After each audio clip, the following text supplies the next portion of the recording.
Добрий день. Good afternoon. I want to thank everybody who joins us. My name is Olha Atamanova, and it's my pleasure to see everyone who joined us in Ukraine Media Center. So today's broadcast will be dedicated to the results of the Olympic Games. Let me remind you, the Olympic Games were just over in Paris, France. Ukraine was represented by 140 athletes in 23 types of sports. So today we will be talking about the challenges, the results of the Olympic Games, and the plans for the future. Joining us in the studio is Vadym, Gutzeit, the president of the National Olympic Committee of Ukraine. Good afternoon, Mr. Vadym. Good afternoon. So let's start with the results. We know that the key results were already published, but for what we understand, not all of the information was included in the official releases. So what would you like to mention among the key results of these Olympic Games? Well, first of all, thank you for having me, and now we will be preparing our next team for the next Olympic Games. So again, the key results were published, but I'm sure everybody was following our athletes during the Olympic Games, because those are the Olympic Games. That's top competition, the competition of the best, and they were held at the highest level in Paris. Everything was real cool, emotions, victories, and on top of that, the victories during such a difficult time of full-scale invasion. So what are the results? We are 22nd among 204 countries that were taking place. Well, what is the result? I think that all of us, we think that during the war, 22nd, with 3 golden medals, 12 medals in total, I think that the success of our team is the success of all of the Ukraine, because without the armed forces of Ukraine, who defend us during the full-scale invasion, during full-scale war, well, this result would be impossible. So thanks to them, our team was able to successfully go through the Olympic Games, to remind the whole of the world that Ukraine used to be, we still are, and we keep on fighting for our existence, for our land, for our families. So can you give us a little bit more detail about the training of Ukrainian national team? I think it was going on in some extraordinary conditions. Well, really, none of the teams was ever training to the competition in conditions like that. So what were the challenges, where the training was taking place? How did you come up with the solutions to those challenges? Well, you put it quite correctly that no team ever experienced such conditions, because sometimes the conflicts, the military conflicts, they happen, but unfortunately it's only Ukraine which is experiencing the full-scale war for the time being. So how can you train during the air raid alerts? Not only air raid alerts, but when the cities are shelled, bombarded, when the villages, our sports facilities are being bombarded, when more than 500 sports facilities were destroyed. Well, definitely during the first month it was absolutely impossible to practice any sports, but then when we got such opportunity in Kyiv, in our bases, or in western Ukraine, our athletes were staying there, but unfortunately not all of them had an opportunity to train, because the infrastructure to train was not sufficient, and some of our athletes were training abroad, then coming back home.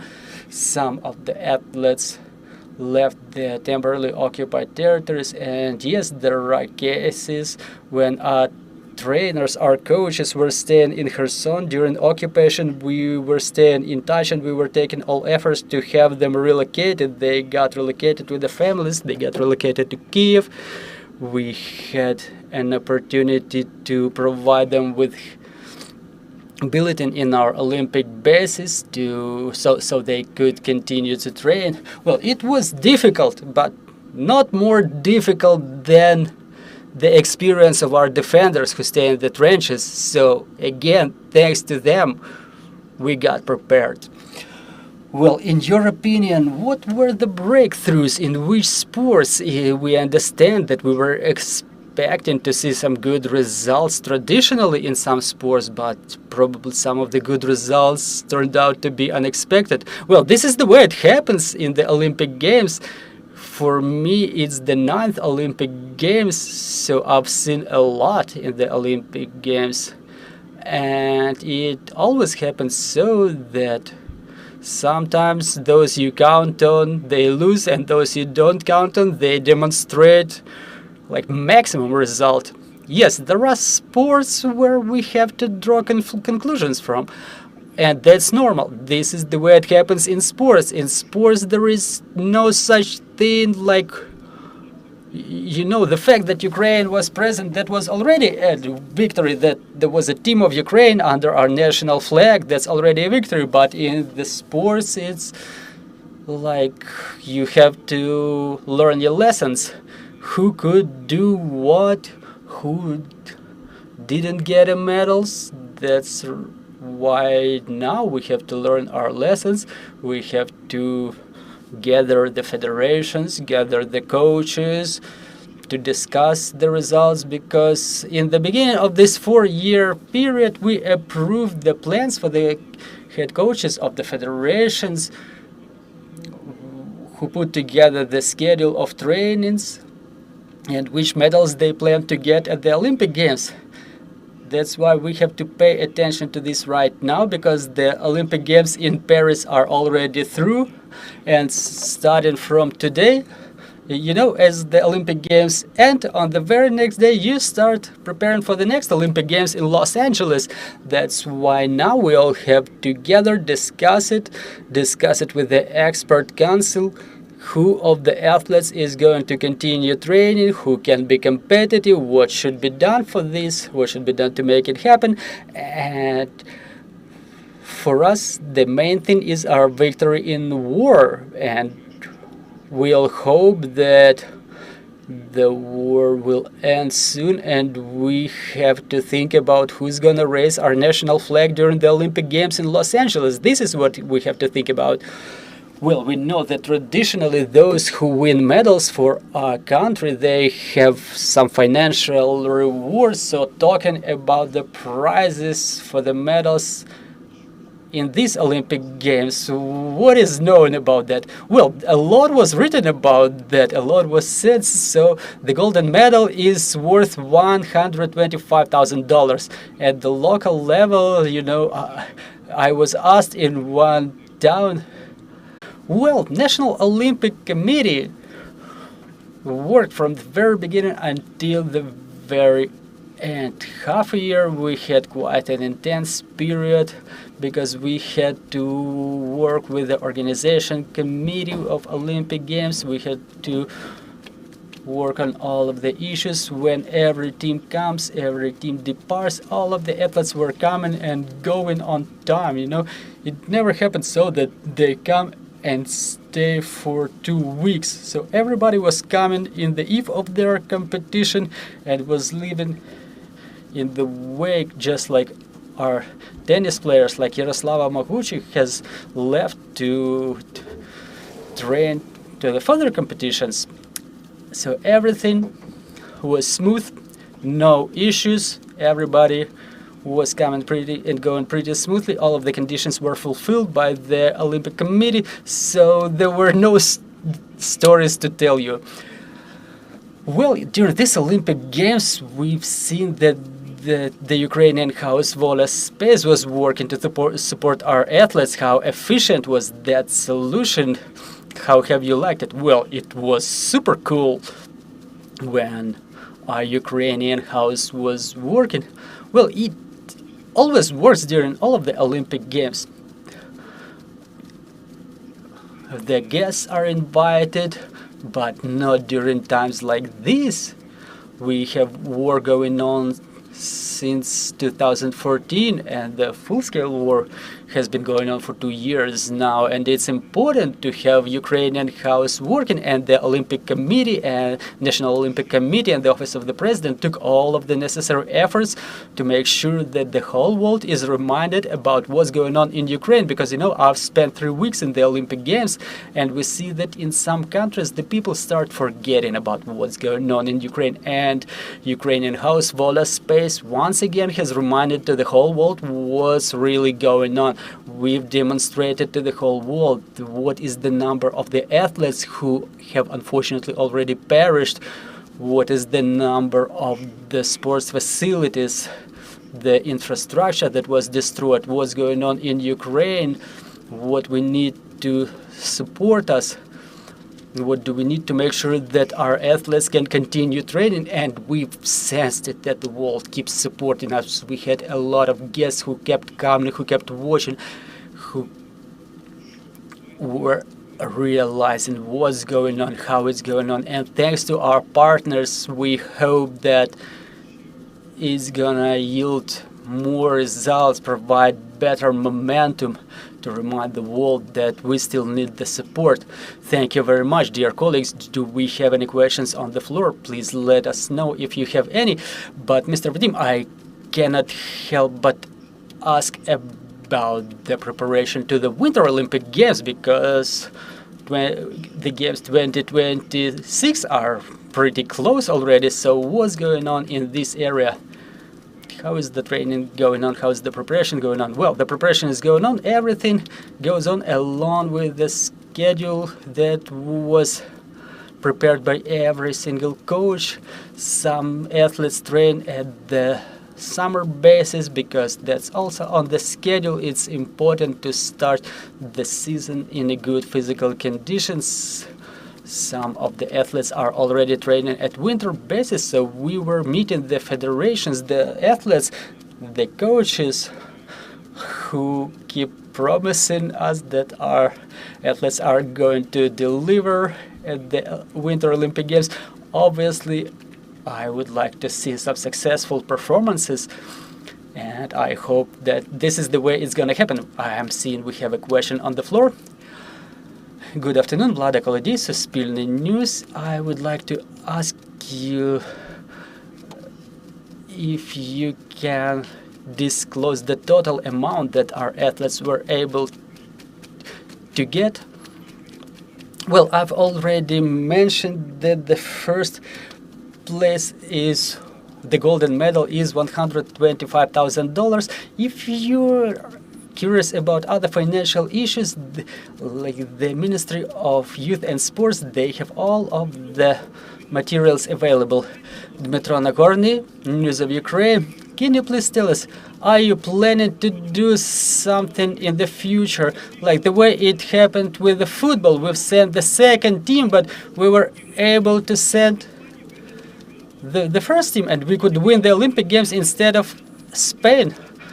And then for 400, well, 2 men and 2 women, we've demonstrated worse results than for Americans. Who is responsible then for this failure?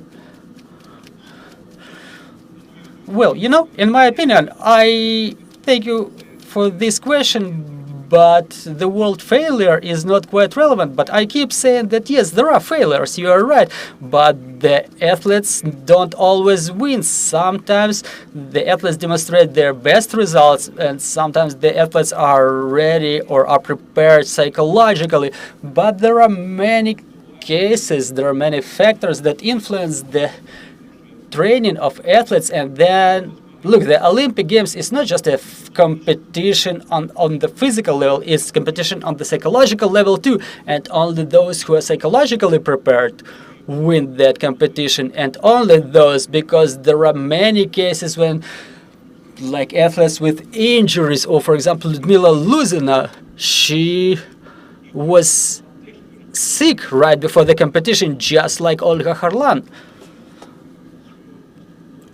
After her performance, she got sick, and for a couple of days she was staying sick, and only thanks to the doctors. We've took all of the efforts to make sure that Ludmila Luzina with Anastasia Rybachuk win the bronze medal and Olga Harlan wins the gold medal.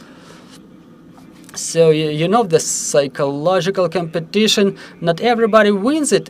And again, even the coaches sometimes cannot figure it out psychologically when the competition is going on, because it's, you know, it's easy to advise when you stay home to tell everybody what and how to do, but yes, really there are failures that need to be discussed. Sometimes the coaches need to be replaced. Unfortunately, there is no coaches standing in line, and that's the key problem of Ukrainian sports. We don't have the professional pool of coaches who will make sure the athletes win during the Olympic Games. Is the high skill, and probably if we cannot find the coaches inside Ukraine, we need to find the foreigners, and that's the responsibility of federation. Every federation needs to take this responsibility, because, for example, the fencing federation 4 years ago, we've invited an Italian to work with the saber team of Olga Harlan, who first of all provided them with shelter. They were training in Olympic Games, and he guided them during the Olympics, and you see the result. Obviously, we had to find the financial support, and there were extra budget allocations. But again, this is why we keep saying that every federation should take that responsibility without waiting for some official or the president of the Olympics Committee to take that responsibility. As we win, everybody's done a good job, but when we lose, Gutzeit is failure. Well, talking about the national team, well, I agree with you. Me and Andriy Shevchenko, we were working with the association to put together a powerful team, and I was believing the clubs would provide the best athletes. But as our first president of Ukraine has put it, we have what we have. So unfortunately, we didn't have the most powerful team. Unfortunately, they were didn't make it out of the group. But I want to thank Ruslan Rotan and Vasil Kardash and other coaches who were preparing the teams, and all those guys who came to the Olympics, those who were playing. Yes, we've never made it, and it was the first time that during the independence that our team got to the Olympic Games, and we got the chance to fight for the best medal, because we've seen that the best athletes have come from all of the corners of the world, like in basketball or tennis, for example, like NBA or tennis tournaments, something that is important for the athletes. But we've seen like the best athletes having come from all of the countries, and I always have those questions to the athletes who play abroad, because, for example, when there was a selection tour, not all of the Ukrainian basketball players who work with NBA, who they came to Ukraine, but we've paid attention to the fact that all of the other athletes who play in ABA, they came to support our team, but ours, they think they don't need it. In other sports, I don't want to name them in order not to hear something bad against me, but I'm not afraid of it. Many say that they are discontent with me, but people keep supporting me for being honest, specifically during such difficult time when the war goes on. We were working with Mr. Andriy, with the federation, and still I appreciate the input of those coaches who let the athletes go to the Olympic Games. I understand there are international contracts that prevent them from taking part in the competitions. They probably, even if they would want, they were told to prepare for the next competition. It's painful for me. Thank you for this question. It's patriotic for me. It's sensitive. I understand that Ukraine is above all for me. It's not just the words. It's the real thing for me. For some athletes, it's really above all, but for some athletes, the commercial component is more important. Thank you very much. Do we have more questions on the floor? Well, seems like we don't, so I would like to thank you for joining our broadcast. Mr. Vadym, thank you for providing all of the information. Let me remind you, joining us was Vadym Gutzeit, the president of the National Olympic Committee of Ukraine, and we want to thank the Ukrainian armed forces, thanks to whom we have an opportunity to meet here and continue working toward our victory. Glory to Ukraine, glory to the heroes. Thank you for inviting me.